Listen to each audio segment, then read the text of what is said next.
মাৰ্ঘেৰিটাত সুৰামুক্ত যুৱকে নিষ্পত্নীক হত্যা। মাৰ্ঘেৰিটাত পাৰিবাৰিক সংঘাতৰ কৰুণ পৰিণতিত নিহত মহিলা। মাৰ্ঘেৰিটাত সংঘটিত হয় এক জঘন্য ঘটনা। এজন সুৰামুক্ত স্বামীয়ে দাৰে ঘপিয়াই নিষ্পত্নীক হত্যা কৰাক লৈ সৃষ্টি হৈছে তীব্ৰ উত্তেজনাৰ। মাৰ্ঘেৰিটা থানাৰ অন্তৰ্গত ৩ নং মাকুম পথাৰত সংঘটিত হয় এই ঘটনা।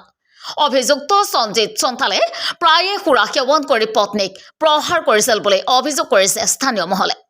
সঞ্জিত সন্থালে অতি নিৰ্মমভাৱে পত্নী সাবিনা খৰিয়াক দাৰে আঘাত কৰাৰ ফলতে মৃত্যু হয় সাবিনা খৰিয়াৰ। ইতিমধ্যে মাৰ্ঘেৰিটা আৰক্ষীয়ে অভিযুক্ত সঞ্জিত সন্থালক গ্ৰেপ্তাৰ কৰাৰ লগতে মৃতদেহৰ মৰণোত্তৰ পৰীক্ষাৰ বাবে তিনিচুকীয়া অসামৰিক চিকিৎসালয়লৈ প্ৰেৰণ কৰে। News report Assam report.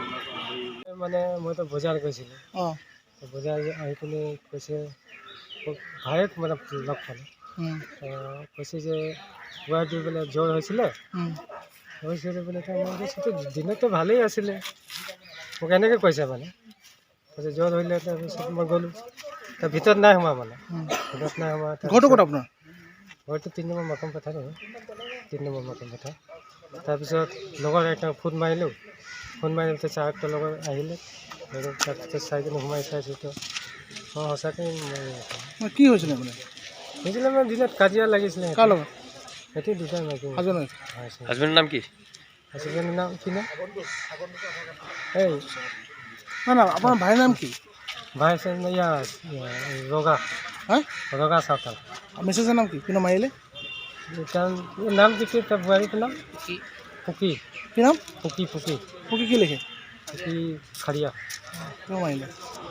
বিয়া কেইবছৰ হ'ল? বিয়া 1 বছৰ হৈছিলে। সদায় কাজিয়া হয় নেকি? কাজিয়া এনেকৈ মাজে মাজে হৈ থাকে আৰু তেতিয়া কি দি মাৰিলে? যদি মাৰিলে তেতিয়া আমি দেখাটো নাই এতিয়া।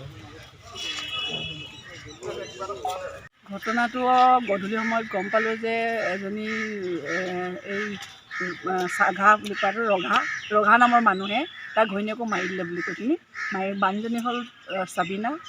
মাৰিলে বুলি শুনিলোঁ। তাৰ মানে দিনটোৰ ৰাতিপুৱাৰ পৰা গধূলিলৈকে দনে হৈ আছিলে।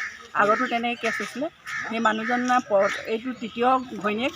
আগতো দুজনী ঘৈণীয়েক আছিলে, সেই দুজনীৰ লগতো মাৰপিট কৰি পিনি ইহঁতি পলাই দিছে, পলাই গ'ল। কিন্তু এই তৃতীয় দুজনীক মদ খাই নিচা হৈ এইবিলাকেই হৈ মাৰি পেলালে।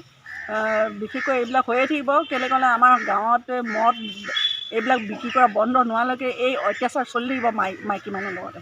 মাইকী মানুহ সেইকাৰণে সজাগ হ'ব লাগে, সকলো মাইকী মানুহ সজাগ হ'ব লাগে যে নিজৰ গিৰিয়েকে মদ খোৱাটোকো এৰাবলৈ কেনেকৈ পাৰি, ওচৰ চুবুৰীয়া যেনেকৈ মদ কানি বিক্ৰী হৈছে, ভাং বিক্ৰী হৈছে, এইবিলাক কেনেকৈ শেষ কৰিব পাৰি, আমি সকলো মাইকী মানুহ জাগৃত হ'ব লাগে। তেতিয়া এইবিলাক ঘটনা কম হ'ব। মানে ঘটনাটো একচুৱেলি আপুনি কি ভাবে কিহৰ কাৰণে হ'ল ঘটনা? কৈছে মানুহে কোৱাৰ মতে কৈছে ইহঁতি দিনটো কাজিয়া হৈছিলে, তাৰ পাছতেই এই ঘটনা হ'ল। ঘটনা হোৱাৰ পাছত মতা মানুহজনে চুবুৰীয়াবিলাকক মানে অকস্মাত মৃত্যুৰ তাৰ হাতত হ'ল। মানুহক কৈ ফুৰিছে মোৰ মানুহজনী মৰি গ'ল বুলি নিজে কৈ ফুৰিছে। তাৰপাছতে আমি গম পাওঁ আৰু আমিও গৈ পিনি ছাৰহঁতক খবৰ দিলোঁ।